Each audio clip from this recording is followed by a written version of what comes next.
it's funny to be up there playing and you're saying one thing and then like you have these heads around you and you're hearing them say another thing and you're just like, wow, that sounds better than what I'm saying and I should say that instead.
For private playing, there really isn't any other local band out there doing stuff like what they're experimenting with, because it seems like each show, it's kind of something different, but like they experiment with improv, and then they do stuff off their demo, which is it's really well done and well recorded, and it's just good music to see live with friends, because you can just dance to it and not worry about like having to do something certainly.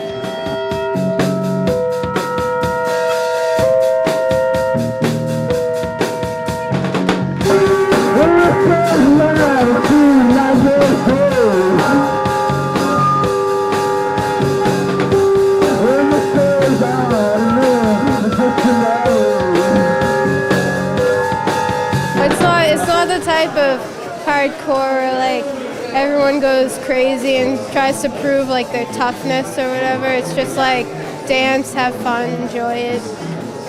So it's just a good time.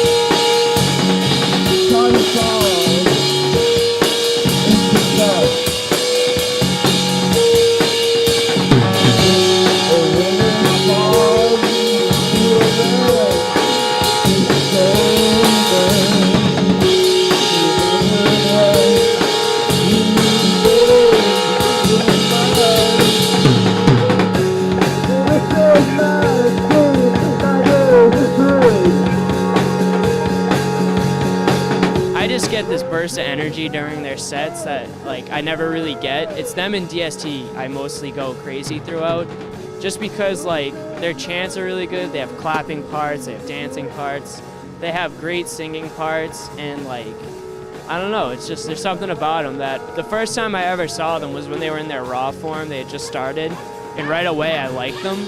And I'm kind of particular sometimes about local music because a lot of bands don't put time and thought into it, but they were really good. They caught my ear and my attention really well.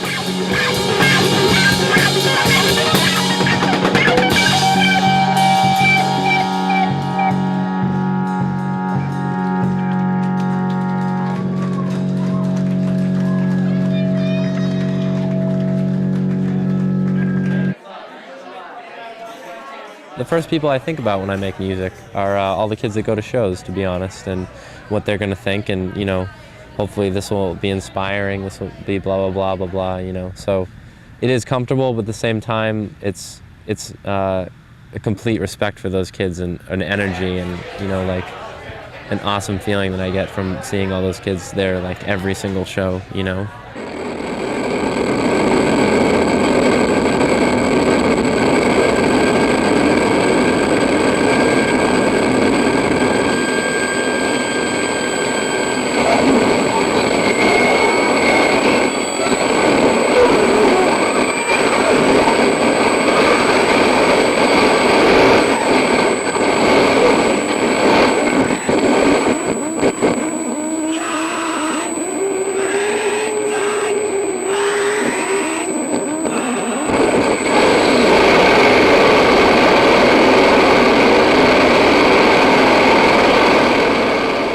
used to scream and run around and yell in in a punk band, and I'd say it's more almost of that angry sort of punk emotion coming out in almost like shards of electricity and things like that, which I think is more innocent and positive than something completely dark.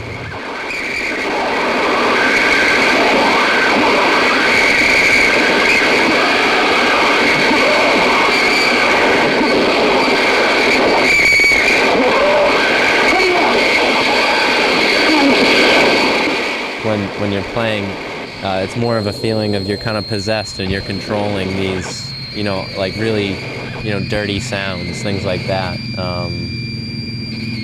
Getting into it in that sort of way.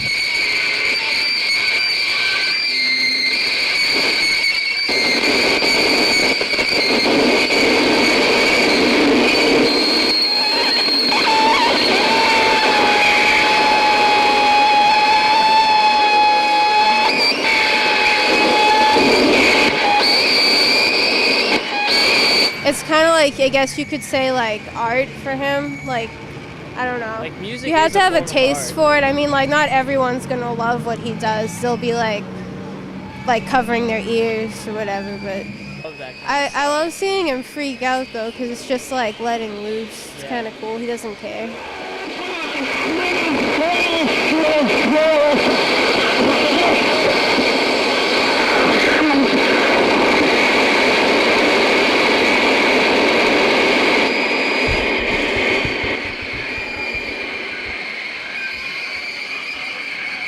To me, it's kind of like modern art, sort of. It's kind of, because it's considered, and it's really the things he does with the tapes and the pedals and shit. I don't even know how he does it. It's just amazing.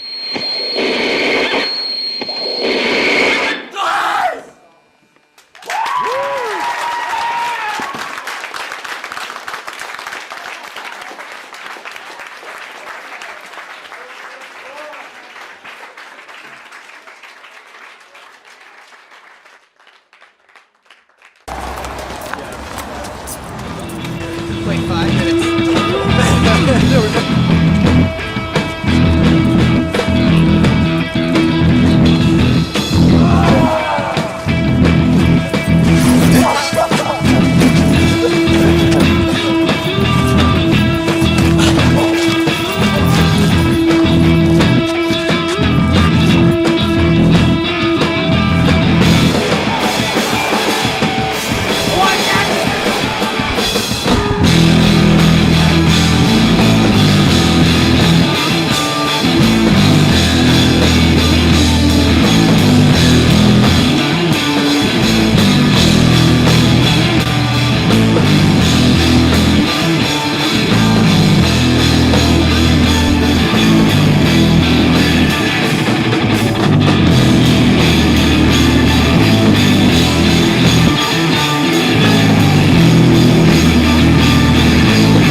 I don't think you could really call us a hardcore band or really an indie band.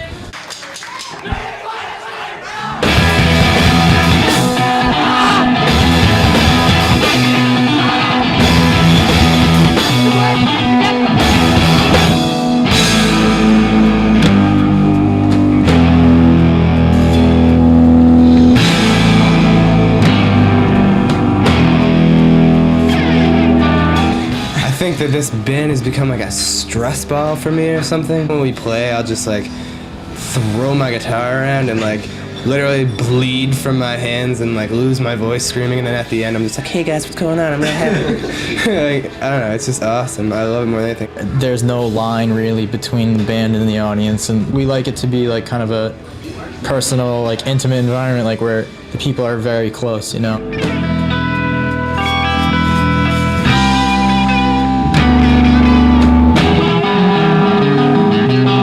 I thought that was a really good show. We definitely had our share of equipment problems and stuff, but it was one of the best shows I've ever played, or at least been a part of.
Yeah, I left Daniel Stripe Tiger.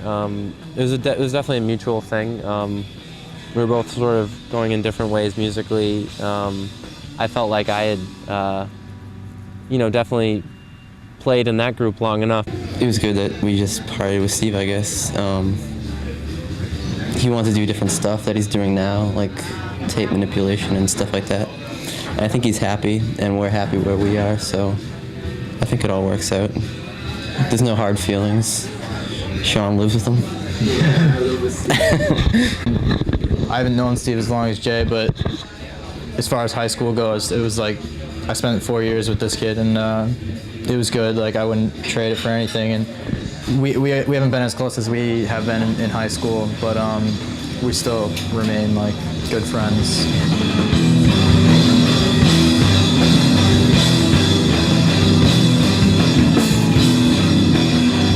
As far as, flipping out at shows and things like that, that's a lot of fun too. After contributing to, it's not as tough as some people might think. After contributing to drums and a good portion of the lyrics and singing and stuff like that, it's actually it's a blast to be able to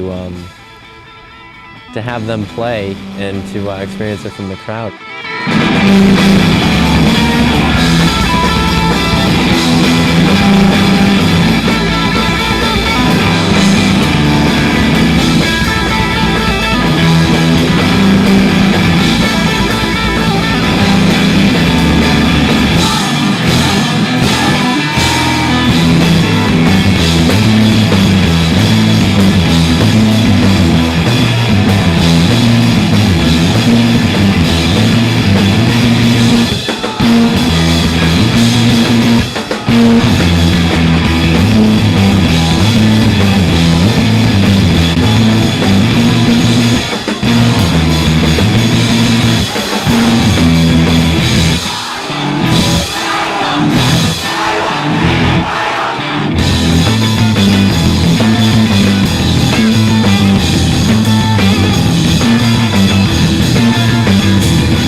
DST's great because sometimes they don't even have to sing their own lyrics. Like, kids take care of that for them.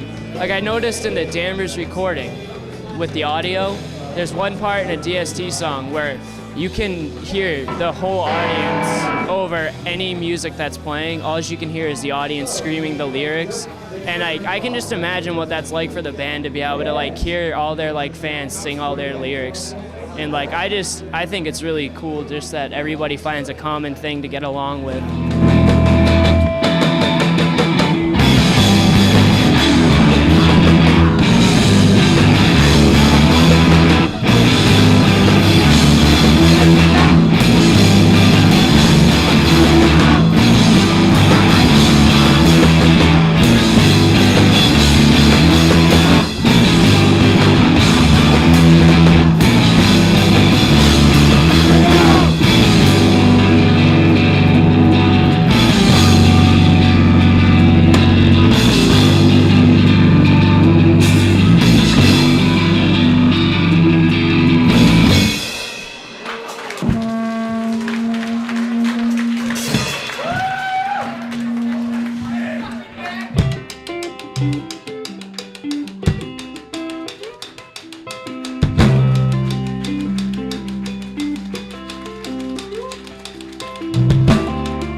This essentially is it. I mean, we just got back from tour. Overlook Records really doesn't provide much of anything. We basically give you a product. We've never run an advertisement. We've never had the money to run an ad. That's something we keep saying we're going to do. We haven't. We don't record. We basically take your recording, master it, don't always even do that, and put it into whatever format we're going to release. Do artwork. Sometimes we can get free artwork done from friends and stuff. So just basically try to pull it together, you know. I think a common misconception people have, you know, people always come up and ask to be signed on our label, and it's just, and it's nice that people would even ask that, but it's also kind of laughable because if you can save up $500, you got yourself a record label. Do you know what I mean? People always think it's something bigger than, it's just a name and a person, essentially. You know, this project was great. We had a friend do the artwork from Richmond, who helped us out a lot with that. And that's like the Salem side, and the Richmond side / front cover. It's got the, you know, lyrics, just pretty standard. We did stickers. We actually didn't do these ourselves. You know, we had like another punk company do them. And the actual record, which is sort of, ever since I got into punk music, it's sort of like this has always been a dream. So for me, this is huge to have this, like actual vinyl, you know. So yeah, that's the latest. I want to invite people a little closer, make it a little more of a family. This is a hardcore song.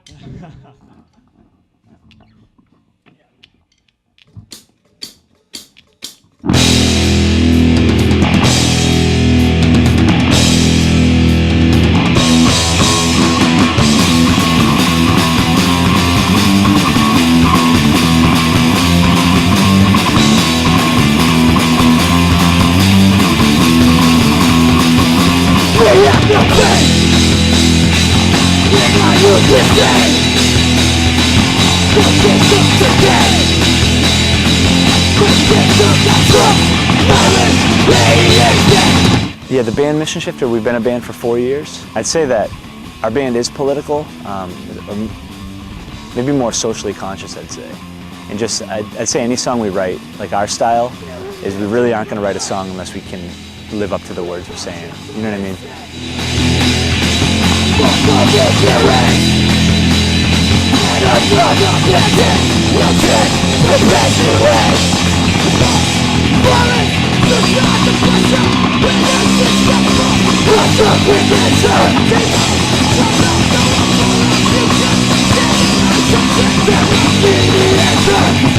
You know, if people like our music and buy it, that's absolutely amazing and awesome. I love that.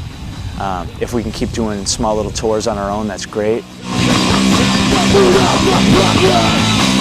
Playing with Mission Shifter, like they were the first band one of the first bands I ever saw at a show, and like guys that like I looked up to when I was like 11 years old watching it. It's cool that like we've become like friends with them over like, the past 3 years.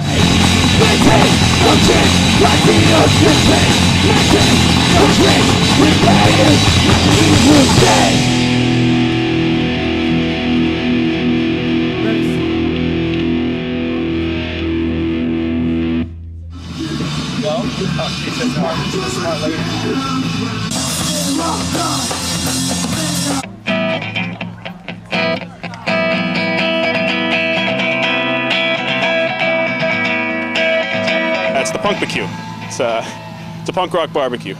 That's the Bazooka crew over there. See, look at Max. You just did the kick thing. That's the next generation, man. That's how it starts. That's a little microcosm of rock and roll right there. That's how, you know, they're all like 15, 16, 17, and it starts with them.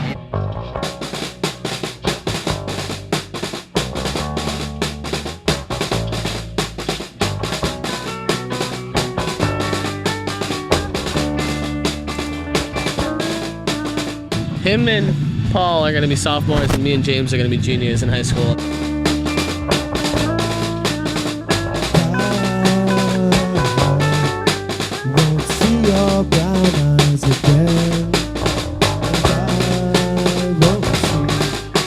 Skeksy's one of my favorite bands. Excellent band. I love the Skeksy's, man. When they get older, they're going to be unbelievable.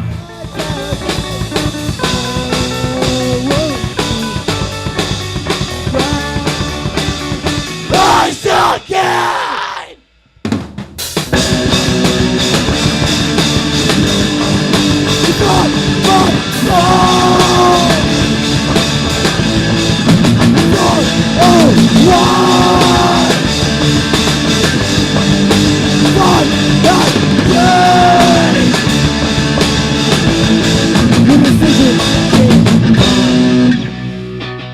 was an old church shuttle van.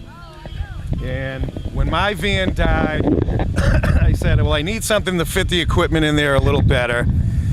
So we got this baby. It's a 15-seater. It's got 4 bench seats in the back. We took out 2 so that we can fit all the gear in there. So we can fit everything they've got in there, plus 7 people comfortably. Also, it makes it easy for me for trips to Home Depot. I can put 4x8 sheets of sheetrock in there.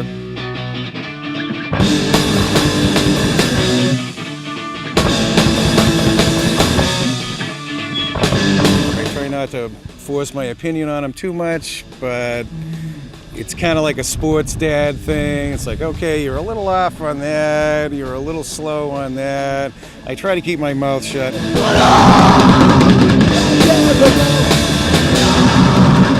It's cool, like, just to like hop in the car, drive a half hour, play for a bunch of kids who hopefully enjoy our music. Usually they don't. Yeah, even though usually they don't, it's still cool to like play one of those shows with like really good bands that we really enjoy and get along with, and have a lot of people that like have fun at a show. That's just basically what I want, to have fun while playing.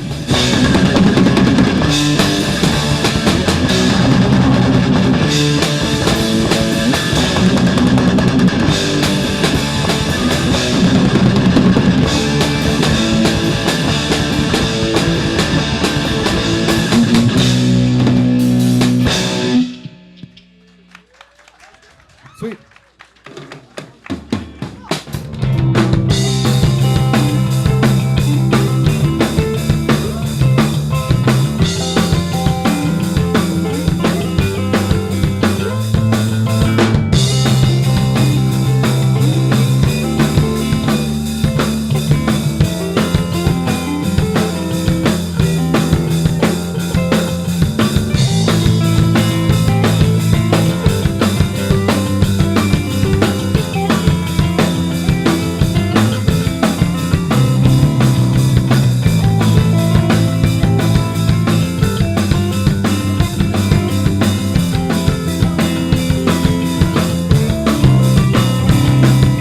It's kind of me trying to hold down the fort, I guess, sort of. Sebastian really helped me out with the show, my first one. He knows what he's doing. He's put on a lot more than I have. He kind of like, there wasn't a lot of shows going on for a little while, and he started putting on a lot. I don't know, it kind of made me want to start putting him on to meet people and sort of contribute to this whole situation.